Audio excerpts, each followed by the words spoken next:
Hello, welcome to Papa Nick's Music. I am, as always, your host, Papa Nick Lewis, and today we are talking about Chris Isaak. I really like Chris Isaak. I've been a fan of his for quite some time. Like, I think most people who are familiar with Chris Isaak, he first came on my radar in 1989 when he had a smash hit with Wicked Game, a song that you couldn't get away from at the time. And I really liked that song. I went out, I got the album, I listened, Heart Shaped World. I listened to the album, and I really liked the album. And from then, I'm a fan of Chris Isaak. And one of the things, because I am a fan of Chris Isaak, when I'm talking with friends about music, and we'll talk about music that we like, music that we don't like, that kind of thing. I'll mention that I like Chris Isaak, and every once in a while I get the, all of his songs sound the same, right? There are a lot of artists who are, I think, unfairly tagged with all of their songs sound the same. Just so you'll know, if you and I are talking about music, and you tell me that you're not fond of artist X because all of their songs sound the same, what I'm hearing is that I don't much care for the style that artist has, and I can see that style in multiple songs, so I'm dismissing the whole thing. Saying that all of their songs sound the same, to me, that's just a really lazy criticism. You can say that about any artist that has a distinctive style. Jimi Hendrix, all of Jimi Hendrix's songs sound the same because it's Jimi Hendrix playing them all, right? So I don't care for that criticism. I don't think it's a valid criticism. I think that it is, one step above, well, I just don't like them. Well, okay, valid, you don't like them, but again, not a conversation starter. That's a conversation killer. We're all about starting conversations here at Papa Nick's Music. So I'm just ignoring that. If your reaction to Chris Isaak is that all of his songs sound the same, then okay, fine. Skip ahead to the next video. Cool. Before we get into this, I'm going to rank his albums, but before we get into that ranking, we have to do the subjectivity notice. All artistic appreciation is subjective. There's no such thing as objectively good or objectively bad art. There is only art that I like and art that I do not like. And as long as we keep that in mind, this is a wonderful conversation. It's entertaining, it's informative, everything is happiness and roses and, puppies. As soon as one or the other of us starts thinking in terms of being right or wrong, that's when everything goes off the rails. So let's not do that. Let's just remember, this is all subjective. It's all a matter of taste. Cool. Okay, so let's get into this. This is going to be a really quick video because, relatively speaking, because I can sum up everything I like about Chris Isaak. I like the fact that he's a good, solid songwriter.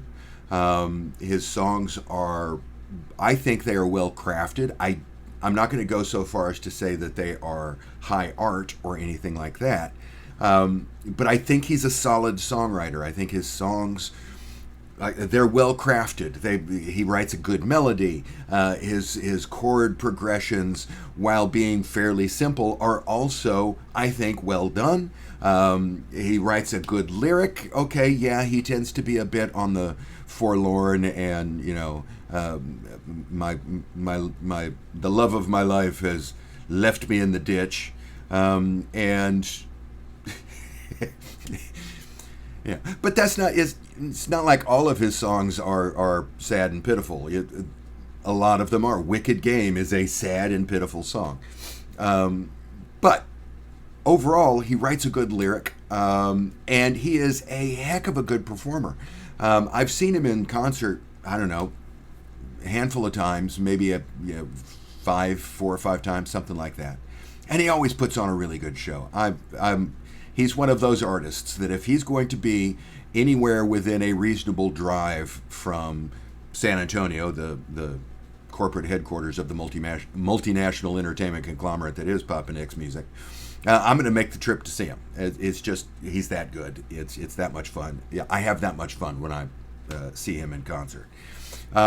So, for all of these albums, I've got pretty much the same comment. The songs are well written. They're performed well. I really like his band, Silvertone. Kenny Dale Johnson, drums, background vocals. Roland Sally, bass. Herschel Yadovitz, lead guitar now. It used to be James Calvin Wilsey, but I like Herschel better.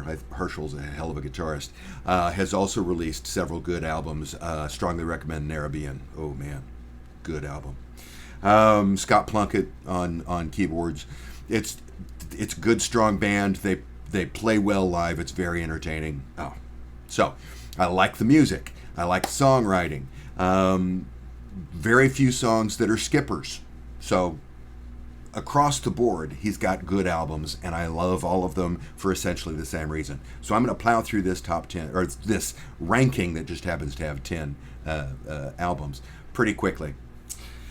Before we get into this, the ground rules. This is an album ranking video, which means here at Papa Nick's Music, when we rank albums, we rank original studio albums that have as their primary purpose being a collection of songs. So original, no compilations, no remasters, re-recordings, reimaginings, anything like that. Original studio albums, not live albums. Albums. It's got to be a full-length album. We don't do EPs here at Papa Nick's Music. And then finally, has as its primary purpose being a collection of songs. So I don't do, Christmas albums and soundtracks and stuff like that. So we're not going to touch any of his Christmas, or either of his Christmas albums. He had one a few years ago. He's got one out this year. We're not including those. He's got a few live albums we're not going to include. And one of my favorite albums of his, we are scratching off the list because it is not an original studio album. So I'm going to give it an honorable mention. If you're wondering, ooh, should I be getting into this Chris Isaak feller? I've heard good things about him. And you're not sure if you want to dip your toes in or not. A good place to start would be his 1996 album, Baja Sessions. I really like this album. If I were including it in the ranking, it would be up toward the top. I don't think it would be at number one, but it's definitely like top 3. I really like this album. If you've watched any of my ranking videos before, you know that I tend to grade albums. A to F, A being the strongest possible recommendation and F being garbage, and C being the grade that most albums get. And this is good solid A+. One of my favorite albums. The reason why we're not including it in the ranking is that it is largely a re-recording of previous songs off of previous albums. When Chris Isaak started, his lead guitarist I mentioned earlier was James Calvin Wilsey. And after a handful of albums, he switched, and his guitarist was Herschel Yadovitz. And this was the first album that they recorded with Herschel Yadovitz. And it gives me the impression that, okay, we've got a new guitarist, we're going to work through some old material, going to make sure that everything's working, and hey, hit the record button on that. It's got that kind of relaxed feel to it. The arrangements are minimal. It's mostly just them sitting around, and the conceit of the album is, if you got the photography on the back, we're sitting in we're sitting on the beach, and we're just playing songs as the palm trees rustle in the background, and it very much has that feel to it. Really strong album. If it were an original album, it's going to be on the 10, and it's going to be up toward the top of the 10, but it's not an original, so it's an honorable mention. So when I take that out, and I take out all the live albums and all that stuff, we're left with 10 studio albums. So I debated whether to make this an album ranking or a top 10, but I went ahead and decided to do an album ranking because it's early enough in the day that I don't feel comfortable drinking my grapefruit flavored beer. Instead, it's our alternate unofficial sponsor, Canada Dry Zero Sugar Ginger Ale. That's good ginger ale. Okay, let's do the ranking. See how quickly I can do this. Coming in at number 10, an album that I almost took off the list because one of the things that I avoid is tribute albums. And to a certain extent, Beyond the Sun from 2011 is a tribute album. This is Chris Isaak going back and doing songs that were recorded originally at Sun Studios, songs by, Johnny Cash and performers like that, Roy Orbison, that kind of stuff. And he's redoing them in his style, which is not that far removed from the original style. And I mean, it's a pleasant album to listen to, but I don't go to Chris Isaak albums wanting to hear, Elvis Presley and Roy Orbison. A lot of people compare him to Elvis Presley and Roy Orbison because he's got that vibe. But that's not why I like his music. I like him in spite of the fact that he sounds like he's stepped out of the late 50s. So it's just, So this is the only album that I have not given a grade to because I'll be honest, I listened to it when I first got it, and I don't know that I've ever listened to it again. And I didn't want to listen to it this week as I was preparing to do this video. So this technically does not have a grade. So it's at number 10. Beyond the Sun, 2011. Okay. At number 9 and at number 8, I've got a couple of B albums. They're high Bs. They're good, strong Bs. I recommend both of these albums. I like them. I think they are good. I just don't think that they are excellent the way the rest of the albums are. Coming in at number 9, I have Silvertone, his first album. And at number 8, I've got Chris Isaak, his second album, his self-titled sophomore album. And they're both strong. They're both good, solid B pluses. They've got really good songs on them. Silvertone has Back on Your Side, Pretty Girls Don't Cry, Dancin'. Main reason why this one's in at number 9 instead of this one is that this one, it's got Chris, obviously, it's got James Calvin Wilsey, but it does not have Kenny Dale or Roland Sally. And I want to hear Kenny Dale and Roland on a Chris Isaak album. So this one comes in at 9. This one comes in at 8. Chris Isaak's got Lie to Me, which is good. Fade Away, Blue Hotel. Good songs on both of these. Good solid Bs, B pluses. I recommend both of them. They're just not quite to the level of the rest of these. Okay? From here on out, we are in A's. I'm comfortable recommending all 9 of them. I'm not going to recommend Beyond the Sun because I haven't listened to it enough. I'm comfortable recommending all 9 of these and saying, hey, you're going to love it. It's going to be great. But I'm really comfortable starting with number 7 from 2015, First Comes the Night. This is a good album. It's the first one that he had released in 6 years. When he first started, Silvertone came out in 85. Chris Isaak came out in 87. Then he had one in 89. That was Heart Shaped World. Then he had 1993, 95, 98, 2002, 2000, right? So there's usually a gap of anywhere from 2 to 7 years between his albums. And this one came out, like I said, 2015. Strong album. Please Don't Call. A lot of Chris Isaak's songs are sad. They are, oh, my love has left me and now my life is in the shitter. This one is more angry than sad. Please Don't Call is a good angry song. Insects is a good angry song. Down in Flames, Don't Break My Heart, also good ones off of this one.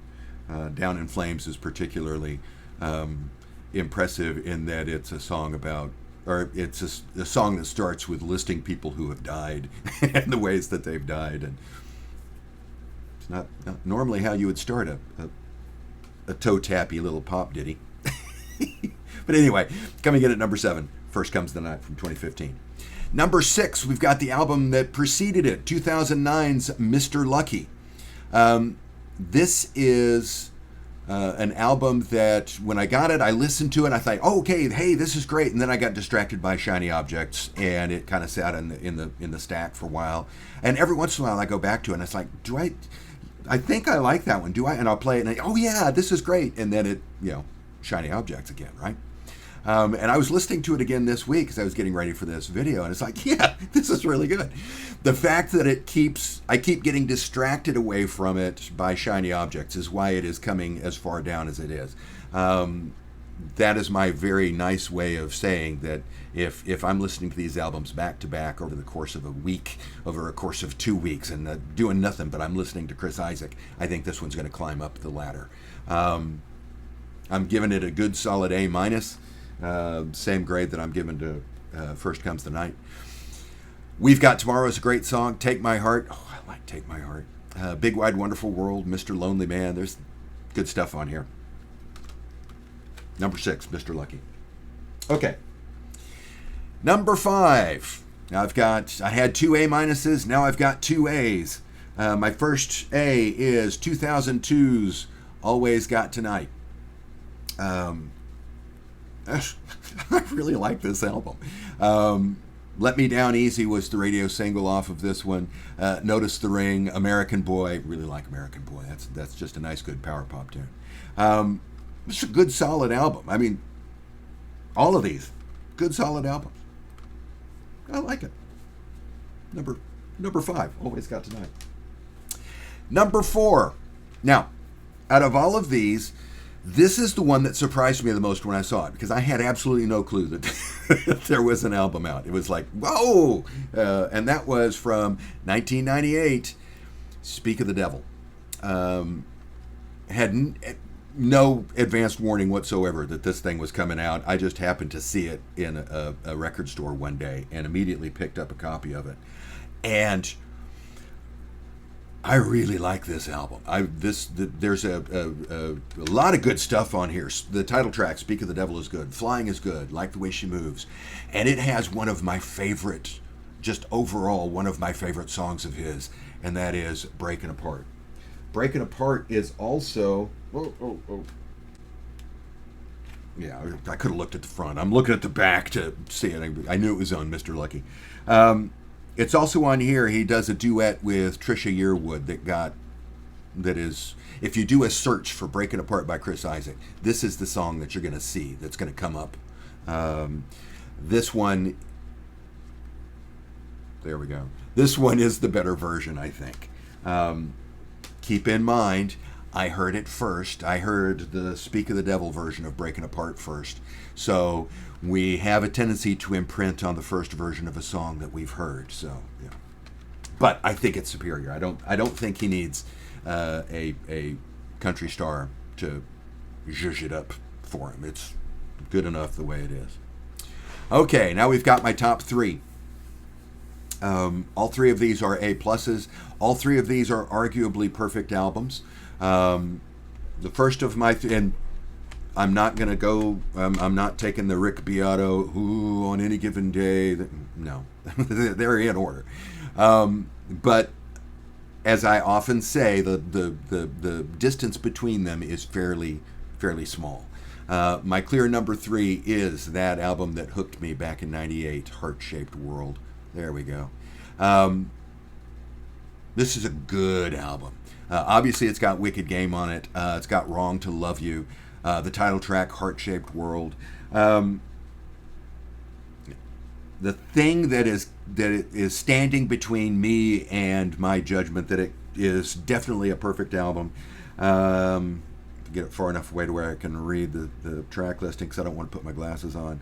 Diddly Daddy at the end, I don't, In the Heat of the Jungle is... so I got a couple on here that are uncomfortably close to skippers. So if I've got anything that's uncomfortably close to a skipper, then I can't call it a perfect album, but I can still give it an A+, because I still think it is a superlative album. Coming in at number 2, these last 2, I think these are perfect albums. Number 2, I've got from 1995, Forever Blue. Forever Blue has the title track, Forever Blue, which is Baby Did a Bad Bad Thing is was the radio, and Somebody's Crying was the other hit single off of it. Don't Leave Me on My Own is good. I Believe is good. I Believe is that it's a switcheroo song. It starts off happy and, oh, there's going to be a bright day out there. A lot of people think that life is good and, oh, it's going to just get better and better, but not for me. that's oh, I love that song.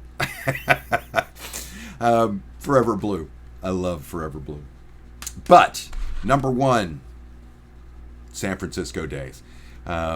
Leaning into that retro look with the design of the, let me get this out so that we can see it without the glare. Leaning into, well, of course it's got glare on it because it's glossy paper. Leaning into that retro album cover look, right, where we've got the picture in profile and he's wearing old clothes, and we've got the songs that aren't in order, they're just listed featuring the songs San Francisco Days, etc.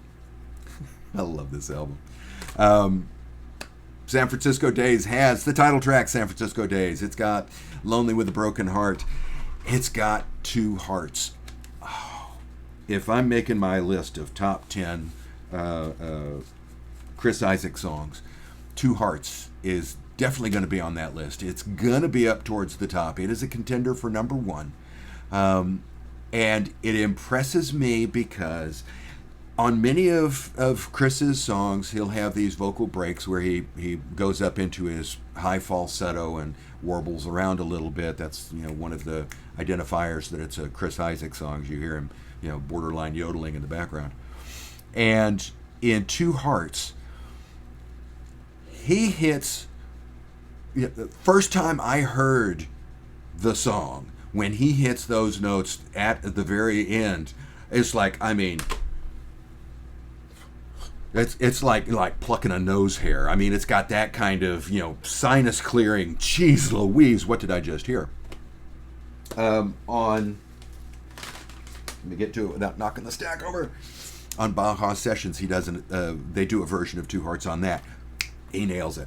I've seen him in concert, like I said, 4 or 5 times, and he's done Two Hearts every time, and he's still hitting that note. The last time I saw him was probably, it was just shortly before the pandemic.